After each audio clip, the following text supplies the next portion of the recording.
What's up, everybody, and welcome back to another edition of the Mostly Movies podcast with Nick and Christian. He's Nick, I'm Christian, coming to you from the Airbnb at an undisclosed location. And today we are mostly discussing a movie I've been anticipating for months now, probably about 6 to 8 months now. And that movie is Weapons, starring Julia Gardner and Josh Brolin, directed by Zach Kregers, which, by the way, I have a fun fact about him later that will not be relevant to you at all, but would be relevant to a certain listener of the podcast named A Stu. So be on the lookout for that later. But before we get into all that, guys, please be sure to go over to thescreengods.com for all of Nick's latest movie reviews and our full library of podcasts. You can find it all at thescreengods.com. And of course, be sure to head over to TikTok, Spotify, X, IG, and all of our other subsidiaries for other fun Reels content and clips. Brother, boys trip. We have a lot to get into. We had a journey today. It's been a long 2 days. We got pickleball. I got a haircut. That was draining. That was draining. I spent most of my day off yesterday at work, and then today going out to the game. But a lot to get into. I gotta say, I'm interested to see or hear and see and feel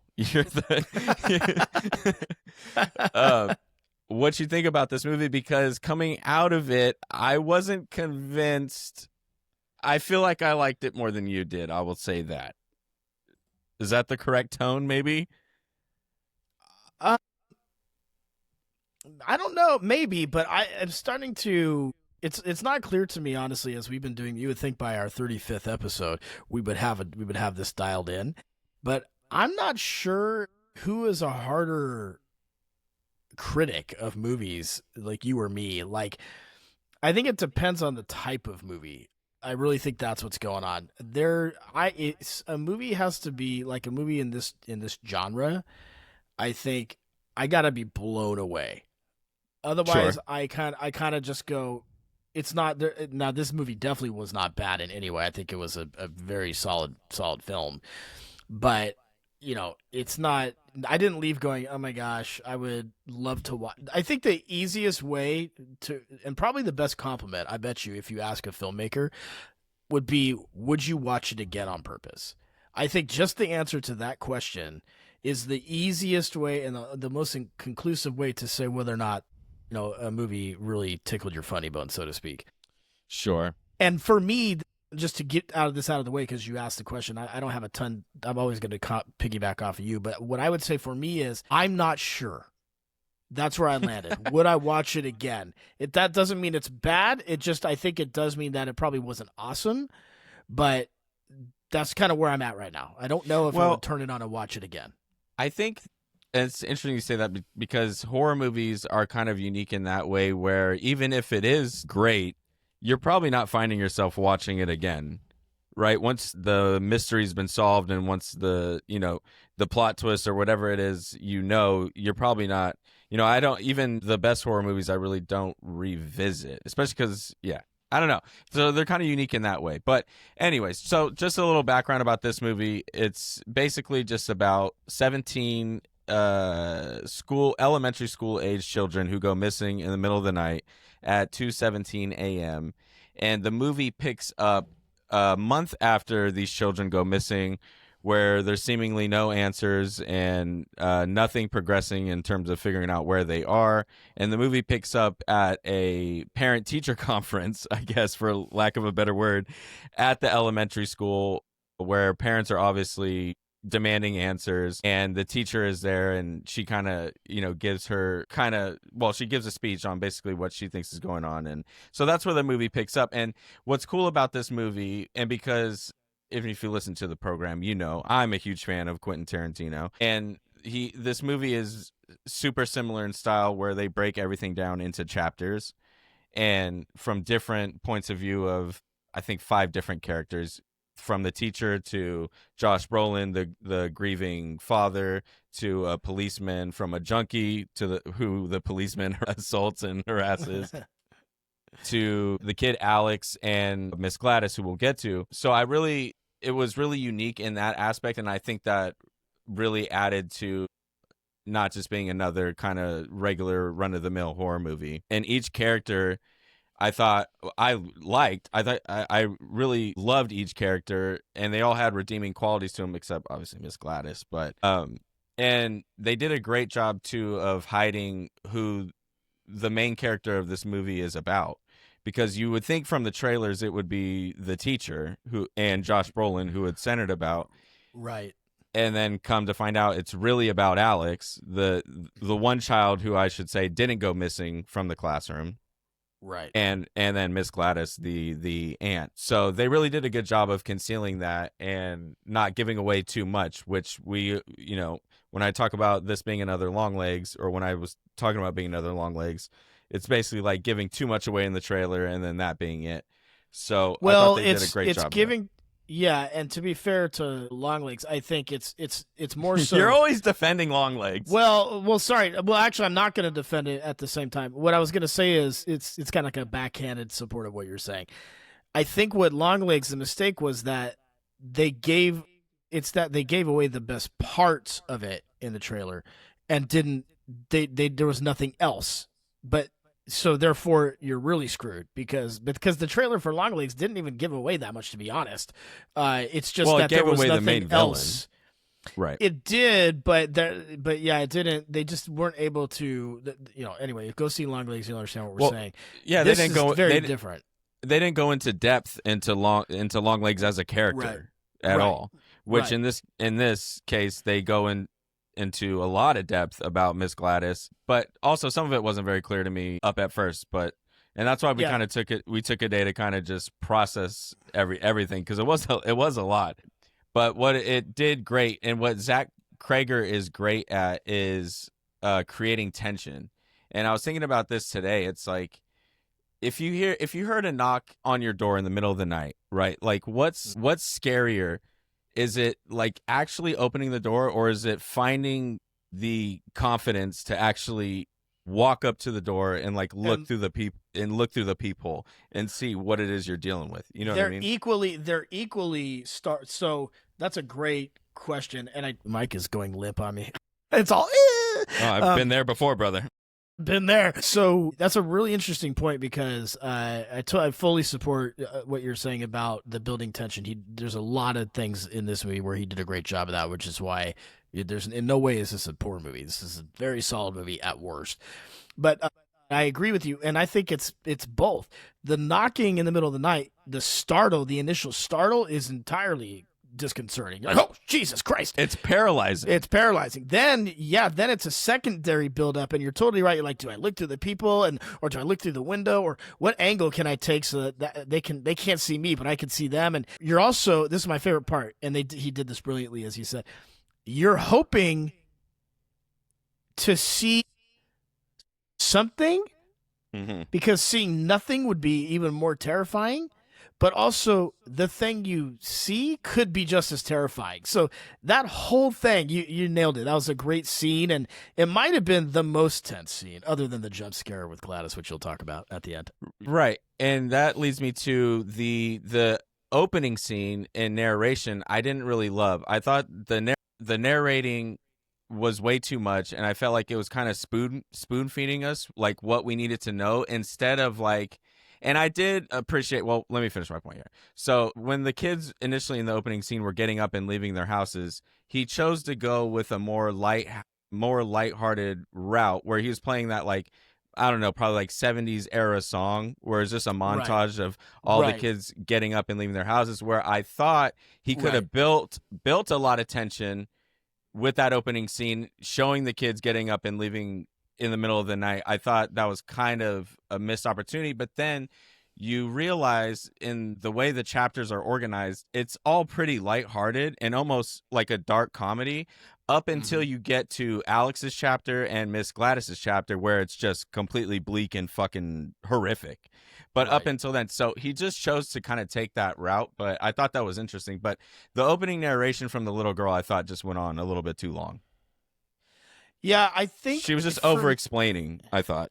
I don't know. I think it was, and maybe it was the length. For me, I think it was less about the length and more that I thought it was going to be a much bigger part to the story. So it just didn't.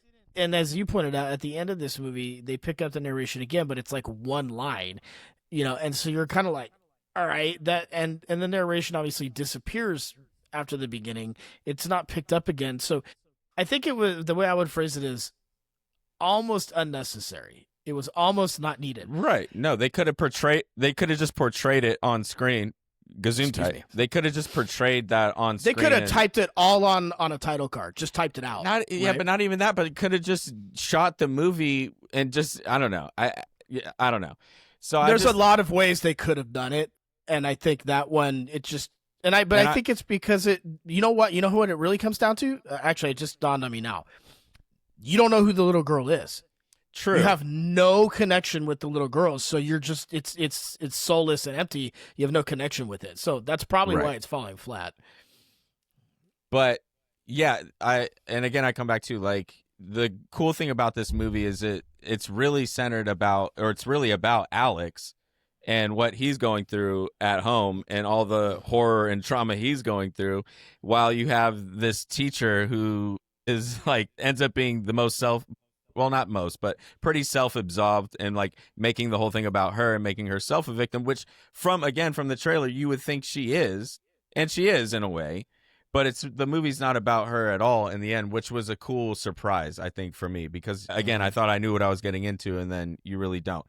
And Right. the way that they each chapter kind of plays out, they were all like perfectly timed. The movie was never dragging to me. I was completely invested the entire time, and that's awesome.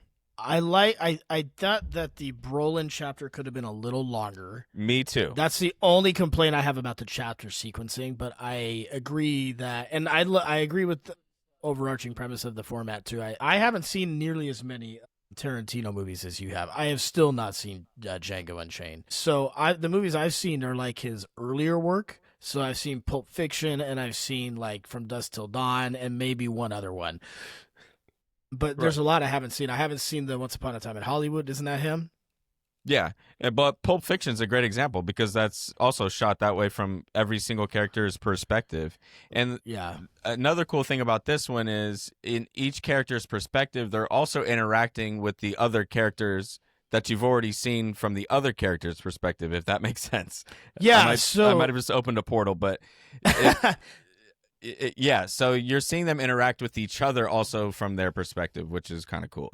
Right, and that's what I was gonna say. For me, it was because I haven't seen as many Tarantino as you. For me, it was there's a Netflix show called Clickbait, and it's exactly that. Which it's even funnier because the lead actress is a blonde, just like that skinny blonde. It's very similar. But anyway, that was, and I remember in Clickbait, I was like, this is pretty cool because of what you said, where you're seeing the same scenes shot Right. from different point of view, and it's to the point where you could tell that they filmed the scenes from multiple cameras and then pieced it out so that Right. they could use it, right? Which is smart. It's very cool. And as I said in our instant reaction, not something we've seen anything like at all. And so again, from an originality standpoint, loved it. I mean, I would say there's very little that I just like. There's probably nothing that I hated about this movie or even strongly disliked. There's just things where I'm like, okay. Well, I think we could both agree, and we talked about this earlier too, about just what the overall arching villain is and what it turns out to be. We've seen,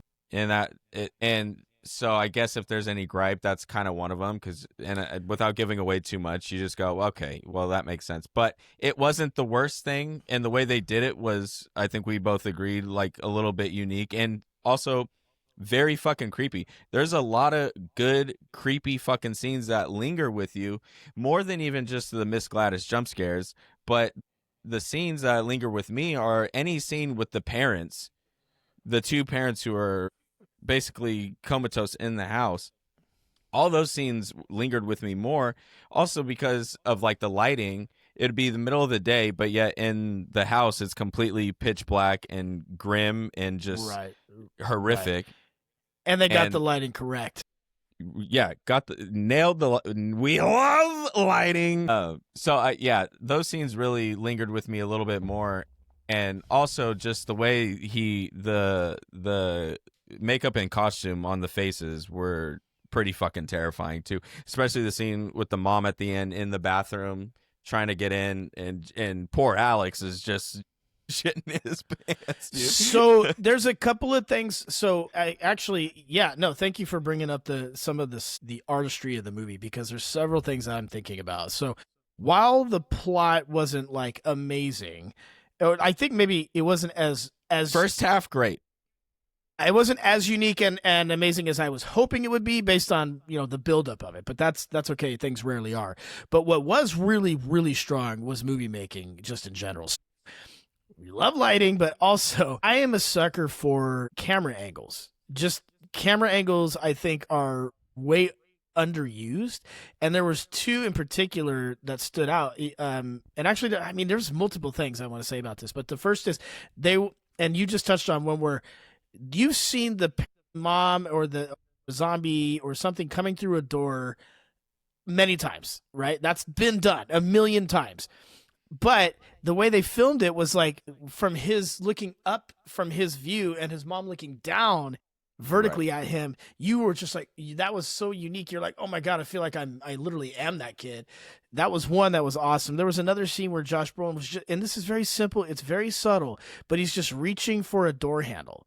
That's also been done a million times, but they filmed it from the ground up, and that was unique, right? And so there was things like that, and there's a scene where the junkie is breaking into the house and he's going from room to room, and the way that they followed him around the house, like, and you knew it because you kind of have an idea that they're gonna be on the couch, but the way they did it was like, are they on the couch? I don't know. Where is he in this house? And is he gonna turn around and they're gonna be there? And then they did it 3 times and they weren't, and then all of a sudden they were. So the use of set, the use of lighting, all of those things were really good. And what I would say is, go ahead. Sorry. Well, last thing I'll say, and then I'll let you take over again. These movies, this is now the second movie I think we've seen, including Eddington, where there's just zero CGI. And I think, or very little. Very little, and sure. When the movies are like that, it feels, and I think this is not to get too Martin Scorsese here, but this is why Scorsese hates Marvel, right? He's like, they're like theme park movies, as that's the quote that he said. But there is something different about a movie that doesn't have all that crap, because it feels like a story. It feels like you're in it. It feels relatable, and they're just better movies for me all around. So the experience of watching it was a treat. It was a treat. Yeah, and we saw it in an actual decent theater. We weren't in the dungeon. XD, baby. Yeah, no, and I thought the way they told the story of Alex and what he was going through, I thought really just added another layer to the entire thing. I mean, like, him not being able to open up the soup cans and then going to the store and just buying the pull tab soup cans because he's like, I can't fucking... Yeah. Like, just shit like that. So, yeah, it had a good story. But again, it gets, once you see it, you'll understand what we're saying. Like, it gets kind of lazy on the back end, but still, again, it blended humor and dark comedy and horror, I think, really, really fucking well. And if you've seen Barbarian, which I recommend you see now, it's the same thing. It's almost like, in terms of like outline, it's kind of the same thing. It's great. Tension build up. Okay. Yeah, like the tension in the beginning's great, and then you get to the reveal, and well, the twist is still pretty good too. But what I'm saying is that the monster that it ends up being is not better than the tension that builds up to it, and it's the same in this movie too. But overall, like, not disappointed at all. I think it'll 100% be, except for Shelby Oaks when we go see it. I don't think there's going to be a better horror movie this year, but yeah, I was super pleased with it. That's it. It wasn't a long legs. Jesus, Sky and his long legs. Yeah, I haven't seen Barbarian. Does that does that bug you that it's basically the same type of movie, Well, or and is it no, like is it predictable in that sense, or no? no, what I mean is the first 2/3 of it are better than the last third of it. That's all I mean. Got it. I got it. Which That's is, it. as we've said all year, is the theme of every movie this year for the most part. Even Eddington to a certain degree, but that was definitely the best of all. And but I do think that this one was weird because you mentioned this before. We always talk about landing the plane and how no one's been able to do it. Since on movie 35 that we've now seen, no one's been able to do it. But you said you saw a tweet from someone who saw this movie ahead of us and said that they landed the plane. And I want your opinion on if you think that's true. I think it's better than what we've seen, only because you do get a sense of finality and you get a sense of redemption. So because of those two things, I think it's better than the crap we've seen. But I don't know if I would say they completely landed it. What do you think? I would say they landed the plane in terms of if John McClane was flying it and had to crash land and there was ambulances and the entire police force and all that waiting on the runway for him, and he somehow miraculously lands it with no landing gear, skidding across the runway, sparks fucking flying everywhere, probably a couple neck injuries, but overall got the job done, and that's all we care about here. So. Okay. And that's all you Right. can really hope for out of a movie from this genre. And I can't wait to see what he does next, because I'm more excited for what he's doing than I think any other horror director right now. Because I'm over his nemesis, and if it's not his nemesis, Robert Eggers should be his nemesis just based on name alone. But I'm really not interested in anything he's doing anymore. He fucking bores me. So what I was going to say is, so this guy is from a sketch comedy crew back in the day called The Whitest Kids You Know. Okay. And it was with his best friend, this guy named Trevor Moore, who in mysterious ways died a couple years ago from who knows what, but he was kind of into conspiracy theories and kind of getting a little wacky, and then he died mysteriously. So this guy just started making horror movies, which is pretty fucking sick. And so that's who this dude is. And he said that the death of his friend kind of in some way inspired this movie. Who the fuck knows what that means? But so anyways, but Alex will appreciate that, because he loved that sketch comedy back on YouTube way back in the day. The Whitest Kids You Know. Yeah. That was a YouTube sketch comedy. I believe so. Yeah. Well, it was definitely sketch, and I think it was on YouTube. I'm looking at it now, and it says, well, actually, sorry, I'm looking at the guy who died. You said Trevor Moore, Who was hilarious, by the way. Yeah, it looks like it is a YouTube thing. So Yeah.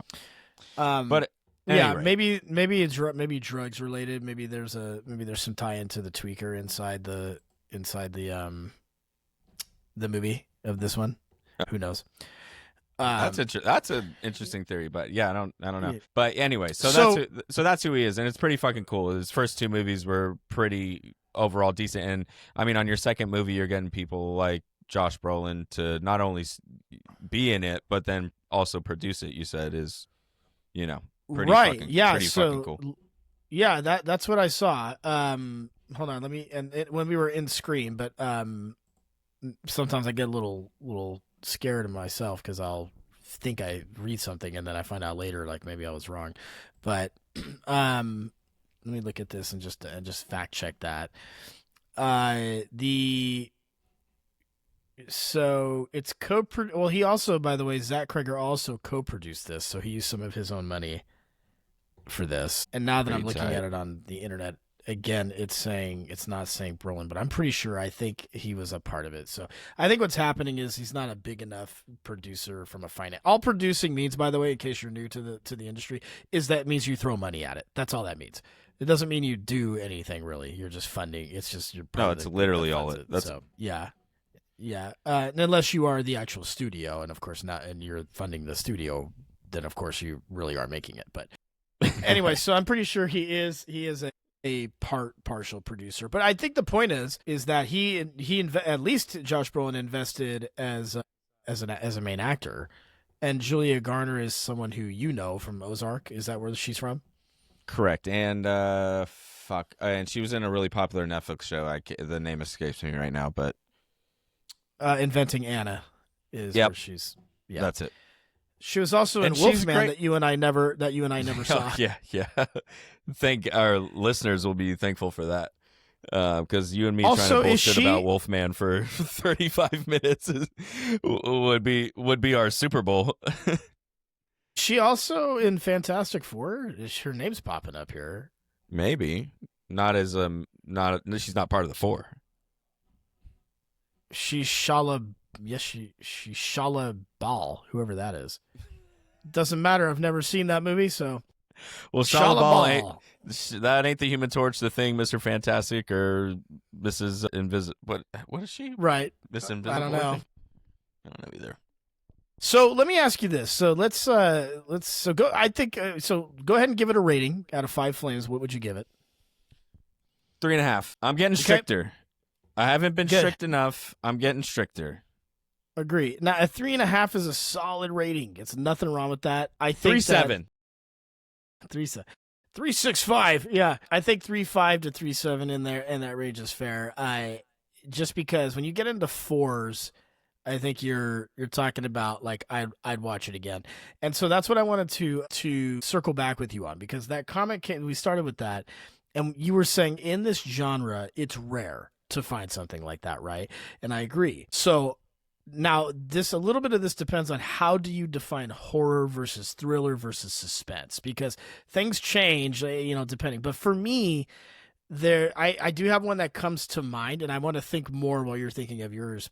But like for me, I have watched A Quiet Place maybe 4 to 5 times. So that was one that I did rewatch and wanted to rewatch. So that one is the first one that jumps out to me. I'm having to work harder for second and third films, but I wanted to see if there is a movie in this kind of genre that does it for you, that you've watched again. Oh, definitely. So what would those be? As Above, So Below is a hidden gem that I absolutely love, and you should absolutely check out. A great horror movie that completely lands the plane flawlessly. Fuck, what was the other one I was going to say? God damn it. I had it. Hold on. I had it. It's okay. I had 2 lined up. And I completely blanked on the second one. All right, come back to me. I'll have it in a second. Right. So yeah, so think thriller, suspense, horror. They're all different genres. Sinister. That's one of my all-time favorite horror movies. The twist is unbelievable. Ethan Hawke's in it. It's great. I could rewatch that one. And I think when you rewatch these movies, I think it's in the terms of like I love to show them to other people. Yeah, and that's totally fair. Yeah, that's a huge part of it too. Like if you haven't seen this, like and then rewatching it with someone who hasn't seen it, I think is awesome. But I could rewatch either of those. I gotta push back a little bit on A Quiet Place being. What are you throwing that in horror? What are you throwing that in? Well, that's why I gave you the disclaimer. I said this is going to depend on how you define it. I would define it more as like suspense and thriller more than horror. I was going to say you need jump scares to be horror, but then A Quiet Place, I think, has a couple jump scares. It does. So then that would go against what the scene in, like, for example, the scene in the flooding of their basement where she's in the water with her baby and he's down there and you don't know where he's gonna pop up, and she's got the baby might cry. Like there's a lot of tension built up in those movies, but again, it is hard because these genres it's a wide genre, right? Because you have to like, I don't know what you would call it. Here, let's see what IMDb calls it. Like, I don't know what they would call it. So let's see. I mean, that's a great point though, because that scene's pretty close. That is pretty. It's intense. Yeah. Yeah. Especially the first time you see it, obviously. Right. And then there's the whole, shower scene, too, where has the baby in the bathtub and whatever. So A Quiet Place. Do they even give it a? Okay, so the tags for A Quiet Place are mystery, suspense. alien invasion, monster horror, drama, horror, and sci-fi. So even there, and I think that's kind of the deal, right? Like, it's not just one thing. Well, yeah, they covered it all. Things. Yeah. So, but I think the point is, regardless of genre, there's not a right or wrong list here. I think your point is good, which is would you watch it again? Then they're like on your own. Then there is, would you watch it again because you want someone else to share the experience? And that's the thing with like A Quiet Place. And I'm like, yeah, I think if you hadn't seen that movie, I think everyone should see the first one, not the other ones or whatever, but the first one's really good. Also, like Silence of the Lambs. I could watch that by myself. Yeah, a million times. Four more times. Yeah. But that's definitely psychological crime thriller. Definitely not horror. You know what I mean? Like, I guess, but there's so much gore. Yeah, he is eating. So guess what they call it? What? They call it psychological horror. Okay. So psychological thriller. Yeah, so I think but dude, I'm gonna rewatch this movie a lot. I'll say that. Weapons. Yeah. Weapons? I will. Okay. Yes. I will revisit this multiple times. Because I want to see. There's probably some things in there you rewatch it a couple times that you missed. I'd be willing to bet. I definitely do because so I don't know if not to derail your thought here, but I had to say this. I was done. Because great.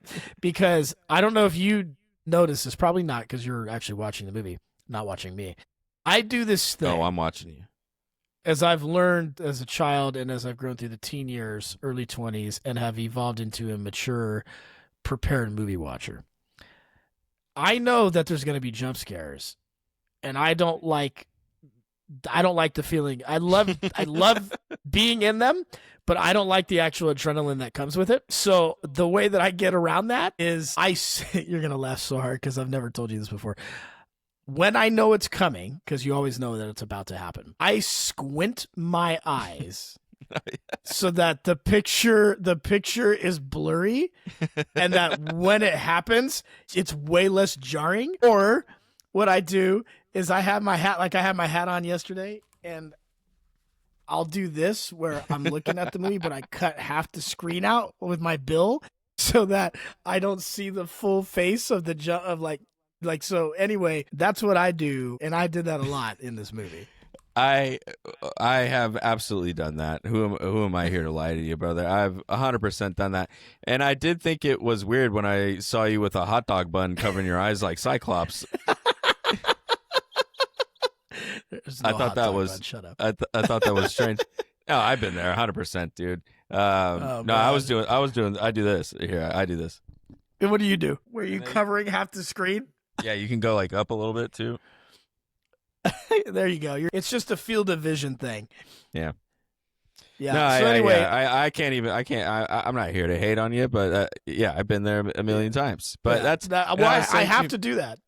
And that's also the great thing about horror movies when you go and you have a good crowd and everybody's just the jump scares happen and then everybody's just laughing because that's the immediate reaction you have. You get scared and then you laugh, which is great. It was a really good crowd. It was filled out. And good for Zach Kregers. Kregers, is it? Craig, I think so. Kramer, yeah.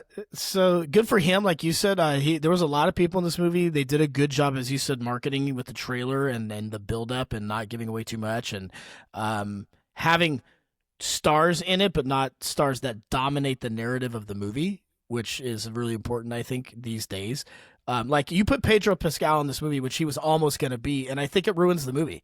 Frankly, he's too everywhere, and he's too Pedro Pascal dominates. You know what I mean? Like maybe people don't know what I'm saying here, but there is something about when everybody a on big Twitter A-lister, when you get on A-lister in a movie, and they're not the main one, like meaning. Like with Brad Pitt in F1, he's the main character, so it's okay. But if you're not the main character, you don't want someone overshadowing the story. So anyway, I made my point. I think it was great. I think they handled that perfectly. All right, let's get to some of the things that we were laughing at that we do want to critique. Either they're plot holes or they're things that kind of made you go, yeah, what the hell, or your eyebrows, because there was a couple. Yeah, the most obvious one is obviously the marathon sprinting of Miss Gladys at the end.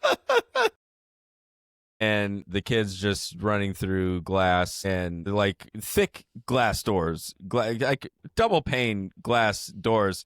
And I mean, through walls. They were going through house walls. And maybe in the small town they were thin, but I feel like you've ran into a glass door before, and let me tell you, one's run. A third grade child is not. And also, they made it seem like it was like 25 kids or 30 kids and not 17 or whatever. But yeah, no, her running with just limit. And I guess she is technically a witch, right? So maybe we can lend credence to that. And the other thing too is, she's supposedly spoiler.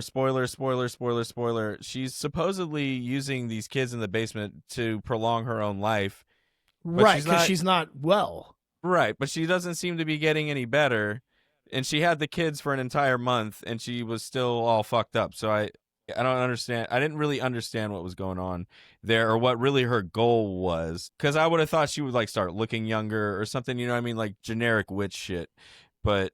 Yeah, so I thought that was kind of strange, but yeah, I think it was, in a way, it was kind of refreshing that they didn't just de-age her. I think they tried to keep it a little more grounded by just saying it kept her from dying, right? Which I get. I don't hate it, but you're right. It's funny because it's not, a lot of the plot is, of course, fantasy. It's not believable, but so you're okay with the kids running through walls and glass, kind of in the moment, because you got to suspend reality for some of this, and but you want them to also get their revenge, right? Yeah, exactly. You want them to crash land the plane, as you said earlier. So you're like okay with it, but yeah, they could have done it a little less crazy. But at the same time, though, it's funny though, because a part of me kind of liked it because there was a comedic aspect to it where they were just like breaking through walls or like running through people's houses and like.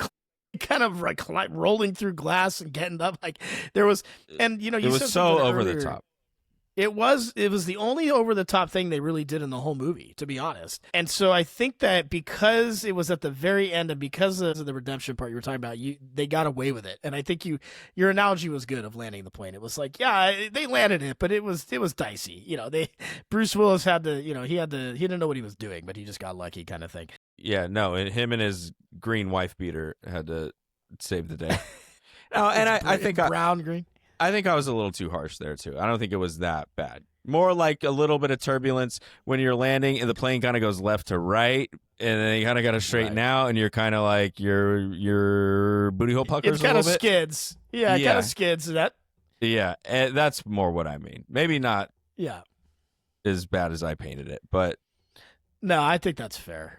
Well, fair. So I want to ask you this. So who was your favorite chapter, would you say? That's a really good question. Let me think about this. Do you already have yours on deck? Nope. Okay. So I think it's a tie between the junkie and I don't know why, but I think comedically maybe for both reasons. I like the cops, too. The cops chapter, I mean, they were all good, but the junkie and the cop had more comedy in theirs than the rest of them, so I think that's probably why. Interesting. Yeah, I would say it's kind of a toss-up. I lean Brolin a little bit, who plays Archer, I think his name is. I lean that way a little bit because as everybody knows, I love the investigative part of these types of movies, and that was kind of the only chapter that led really anything into that, so I'd probably lean that way. I love the principal. B.D. Wong was great. His chapter was, and his chapter added, that was kind of the beginning of the snowball and kind of what was going on. Right. But yeah, the cop and the junkie were great.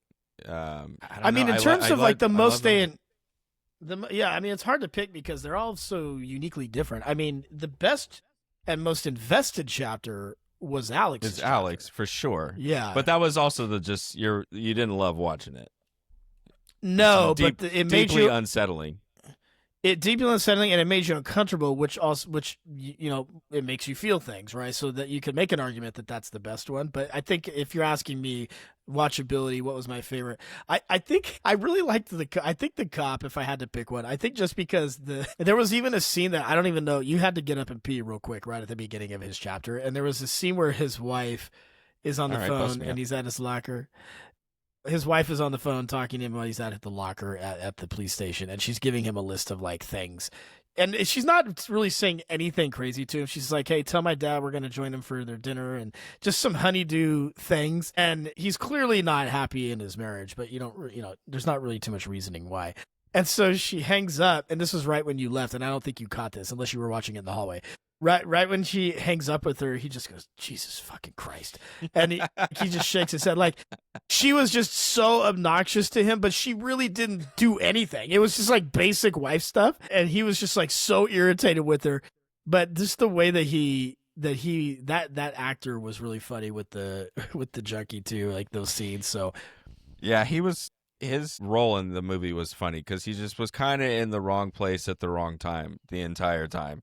Yeah, he was the Coen brothers character in this movie. Yeah, he was just completely in the wrong place at the wrong time. And then he slips up one time, and of course, everything just fucking hits the fan for him, which is I can relate to so very much, which is so much.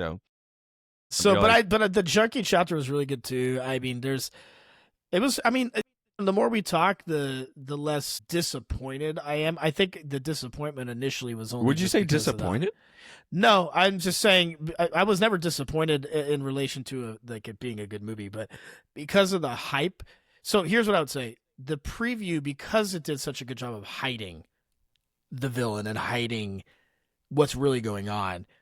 Unfortunately, you run the risk of, well, I'm building this up now, and so you don't know. So that's why it's hard to say I'm disappointed, because there's nothing to expect. But at the same time, there's a whole bunch to expect, because you're like, where are they going to take this thing, right? And so for a minute, I was like, with you probably, I was like, where is this going? I'm like, I don't know what is going to be the resolution. And I think that was the disappointing thing. Not that the movie was disappointing in its entirety, but as you said, the villain and kind of the end result of where the crux of the story is, the villain part, has kind of been done before. So it was like, all right, it's not as unique of a storyline as I wanted it to be, but that doesn't mean that I was disappointed in the experience. So it's hard to. Hopefully I'm articulating that right.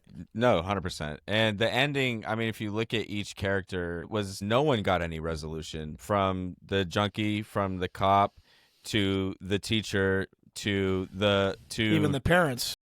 Josh Brolin's character, who got his son back, but who knows he's pretty much a vegetable.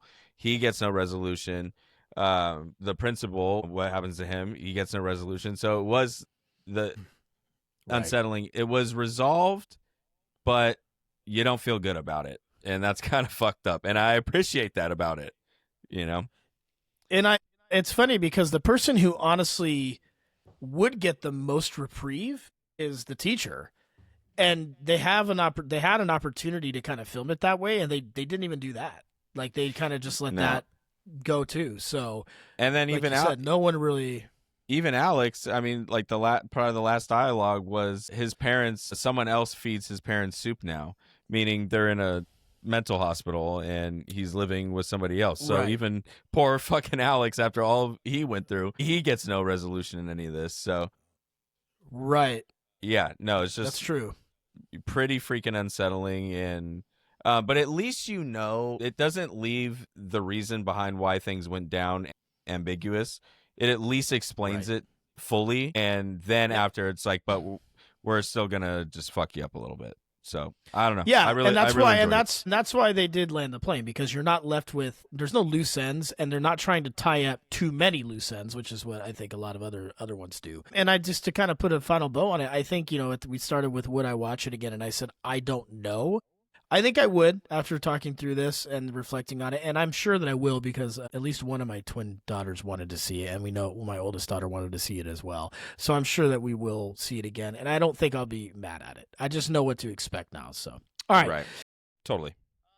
What stinks this week? I don't have anything that really stinks this week. There's a couple things I didn't know. I had to get my registration renewed. And as you know, I've been moving from Airbnb to another Airbnb. So I cannot order my tags until my address is updated within their system. And they say it only takes 3 days to update, so just keep checking back. So I've been doing that for about 2 months ago. And every time I go to renew my tags, it brings up the address that I don't want my tags sent to. So I can't order them.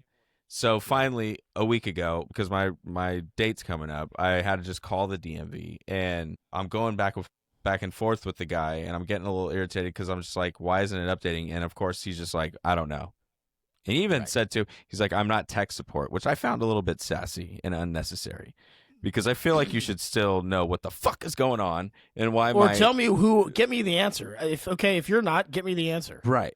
So anyways, so then he ends up just going like, dude, why don't you just go to a kiosk and print it, and then you can update your address after, because you'll have your stickers in hand.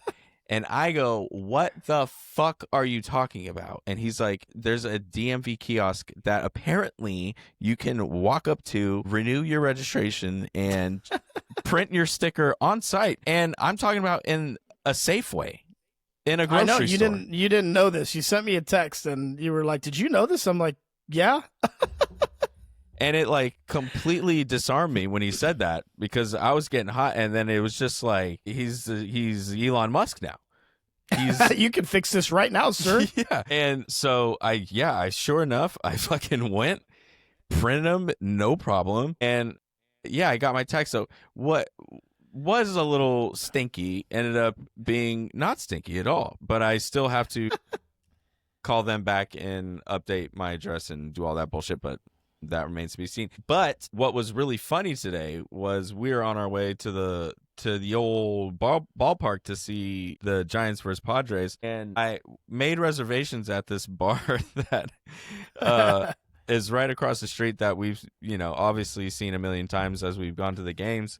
And I thought this time, let's try out this bar. So I made reservations for a little bit too early, I would say now, at 10 o'clock in the morning. And so we had a little bit of a late start. And so we had to stop for gas. No problem. Not a big deal. And, we hit a little bit of Traffy Waffy, as you do. And, but what's funny is we made several wrong turns, which ended up shaving time almost off of our ETA, because the plan was Nick was just going to drop me off in front of the restaurant and then go and park. So we're kind of like, smashing a little bit. We're down to the wire. Yeah. Yeah, we and hands up, totally my fault. I told Nick to get off on what I thought was a special carpool. We ended up taking a tour of downtown, or I don't know, a suburb of Richmond. But we just popped back, so we were in traffic, and that's why I told Nick, I was like, oh, get off. And then we go kind of around about this way. We get on, traffic's gone. We're pedal to the metal. We're going, and our ETA only went up 1 minute. Our destination time was 10:26, and then it went up to 10:27, and we're like, that's it. And then Nick and I got to chatting, and we missed the turnoff for the bridge, and then there just happened to be this emergency turnoff before they send you all the way to fucking Oakland. We hit that turnoff, no problem. Hop back right back on the bridge. No problem at all. We were right back in business.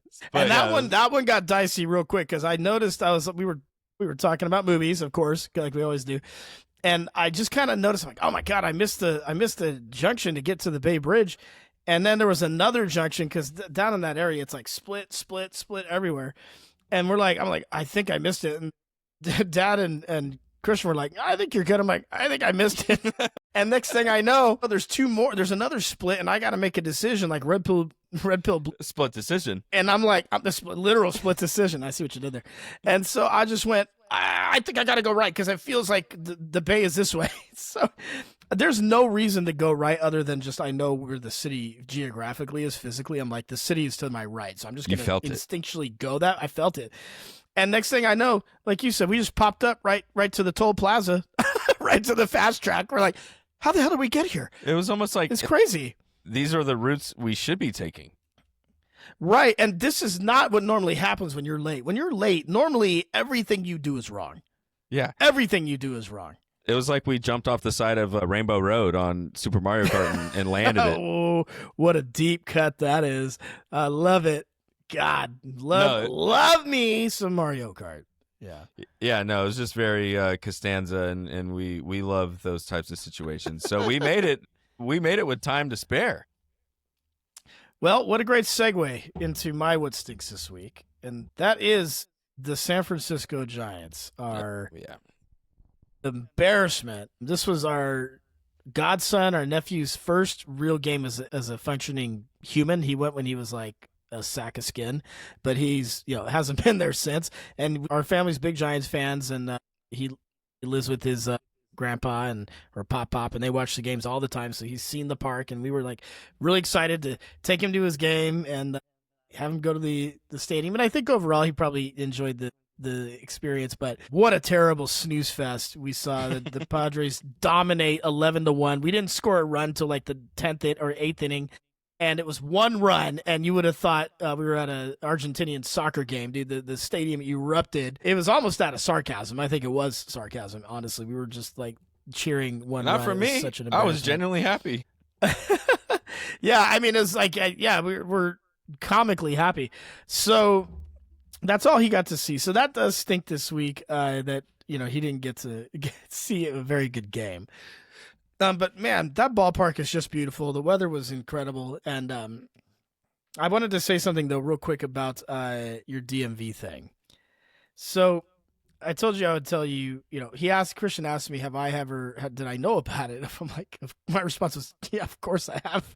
Everything Christian does is 9 years behind me because of the age difference. So it's like, no one has ever, not my dad, not my brother. This is really on you guys. This is just like weapons. I'm Alex. I was failed at multiple levels of the system, and by everyone around you, recourse because no one told me. It's so funny. Yeah, no, I mean, you got a point. So he says that. I'm like, yeah, of course I'm familiar with it. But here's the thing. I have gone twice now over the span of the last 8 years, and I have yet to be able to take advantage of it because the Safeway both Safeways I went to both times, actually 3 times. The first time was during COVID, and they just canceled the whole kiosk thing altogether. So I couldn't do it. The second time I went to a Safeway in downtown, and every option on that kiosk was available except the print sticker one. So it was just grayed out, not an option. So they were like, we're not filling up this sticker paper anymore or something. I have no idea. They were just like, we're not doing it. So I couldn't take advantage of it then. And then there was another one, a same thing where they just didn't have that option active and then like a different Safeway. So I've 0 for 3. So even though you are late to the party, you're the only one that's taking advantage of it. So you're 1 for 1. I haven't been able to do it. Well, let me tell you, brother, that thing is working like a well-oiled machine. She's cooking. Which Safeway did you get this at? A Midtown S Street, or I guess the downtown. Yeah, that's the one that wasn't working. Yeah, that's the one that wasn't working for me. Let me say this: I fully expected it not to work. Yeah, and it was a miracle that it did work.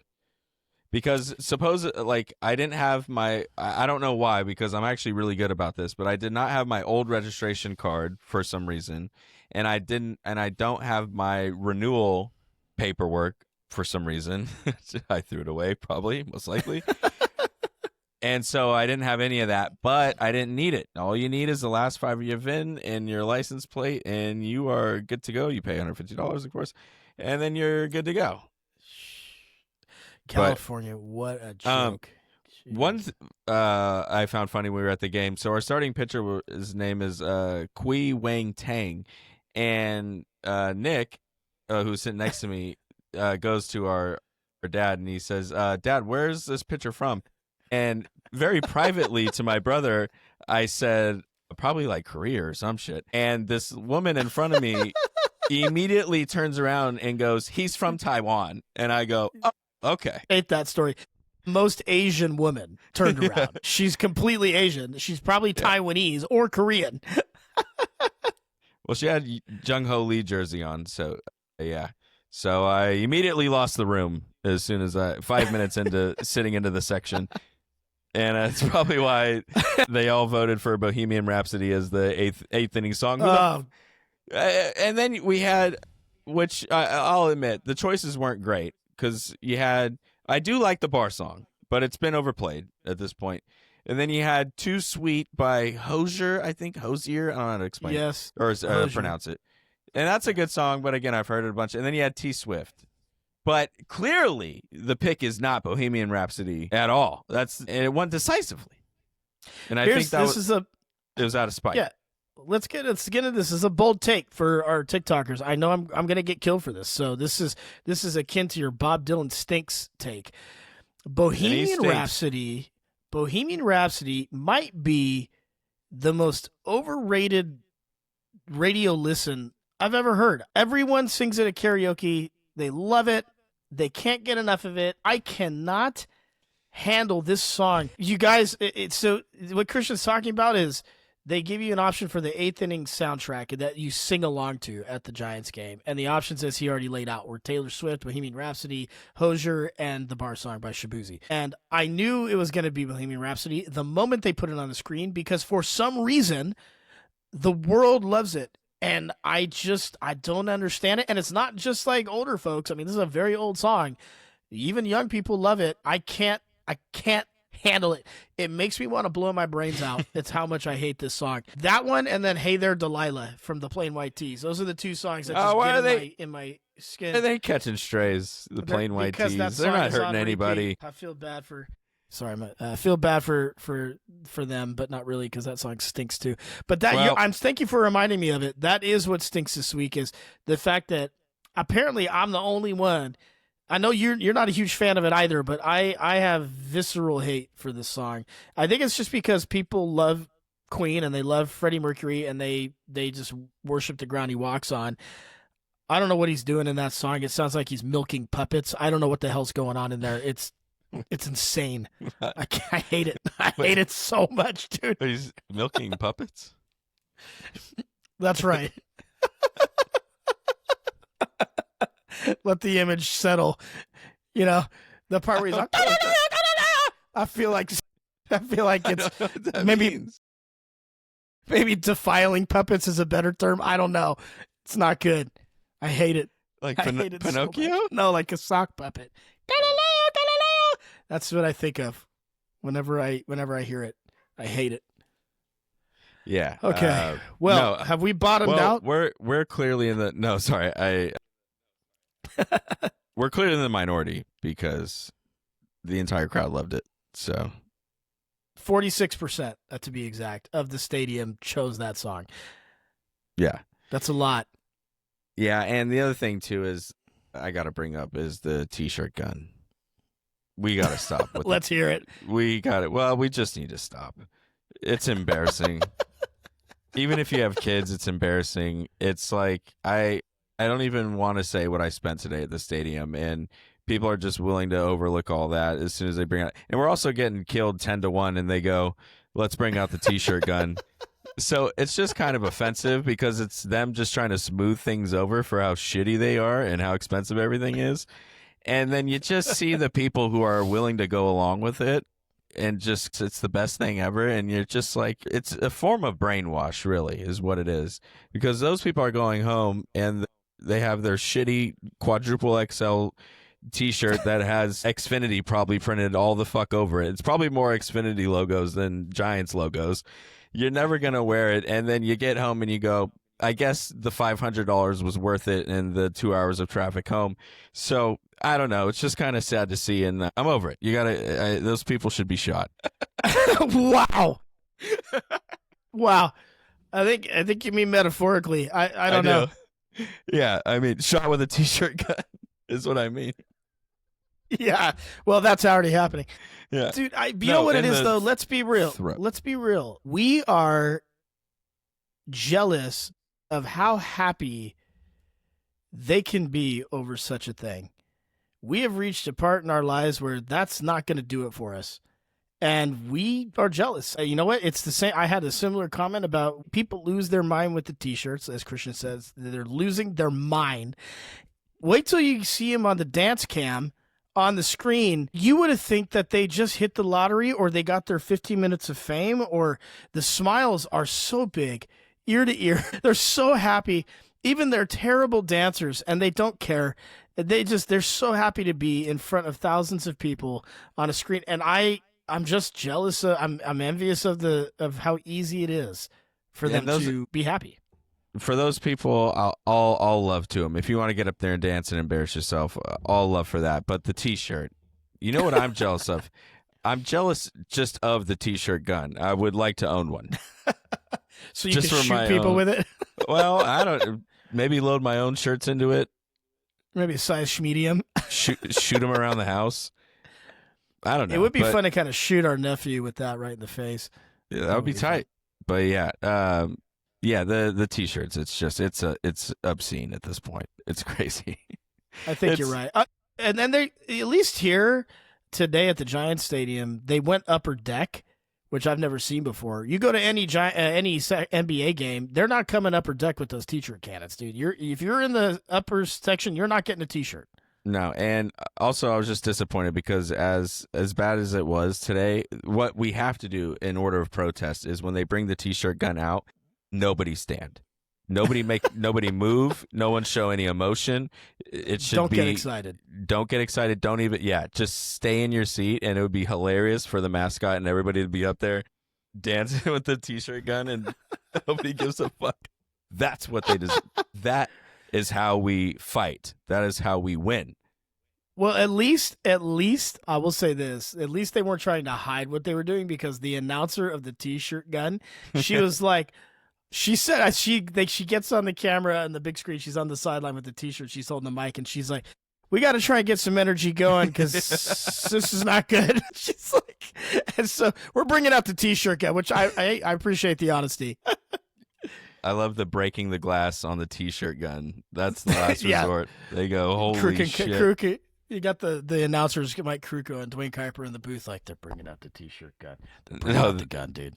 Kruk and Kuiper have a button under their desk like a bank teller. They fucking. It's time. They go, we've seen enough. Bring out the fucking T-shirt gun. It's time to light some people up. This is how bad the game was today. It reminded me of this. Is so funny. So there was about 3 seasons ago. It was, I think it might have been the year before Gabe Kapler. So it was the year before the Giants won 107 games a few years back. So we're going about 6 years ago. Anyway, there was a year where the Giants, it was like post World Series. I think it was like 2015, 2016. And they were so bad. Their offense was hideously bad as a baseball team that they were literally losing every game. Like, you know, whether it was 1-0 or 9-0, they just never scored, and they weren't getting any hits. It was just abysmal. Everyone was, Bruce Bochy had left, and it was like all the hitters were gone. And there was a radio call that went viral because it was the radio call was so bored that the guy was like, "Well, and as you can see out there in the bay, the sailboats have really begun to pick up steam." And you just hear seagulls, and there's nothing after that. It's just him. He's not calling the game at all. He's completely lost interest in the game, and he's just talking about the sailboat. He's counting the boats. I think he was like, "I think there's about 11 out there today, and there's no one in McCovey Cove." And it was just so bad.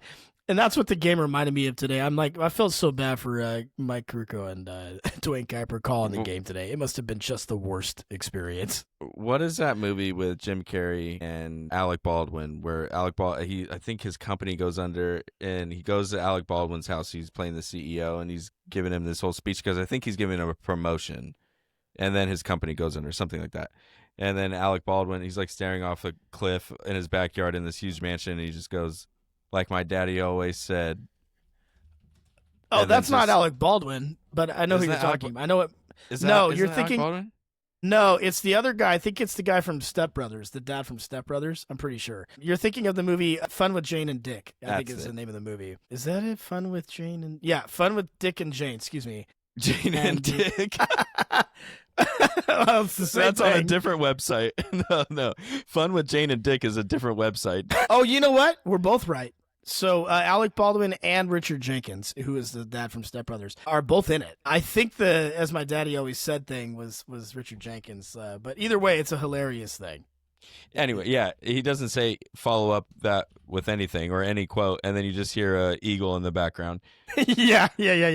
And So good. I forget what I was even bringing this up for, but that's good. Oh, because because he just said because the baseball announcer and how boring it must have been to call the game. That's what that's what it reminded me of. If one of them just said that and then just said nothing. Like, oh yeah. Well, what do you think they should do? They should do to turn this around, Mike? Like my dad used to say. Just And dead then air. nothing. Or just a seagull shitting on a kid. God. Or someone's Man. ice All cream. right. Well, do your thing where you tell people to follow us and stuff. Please, guys, like and subscribe on all of our subsidiaries: IG, X, the Everything app, TikTok, Spotify, YouTube, Instagram. What am I missing here? And also, go see Weapons or don't go see Weapons. It doesn't matter. No, go see Weapons and then comment and talk to us about it. Give us some comments, dude. Engage. We'll comment back at you. Tell us how much we're wrong and how fat and how short and how bald we are. We still haven't figured out who's who. Yeah, we're more- fat and bald, but we don't know who these people are.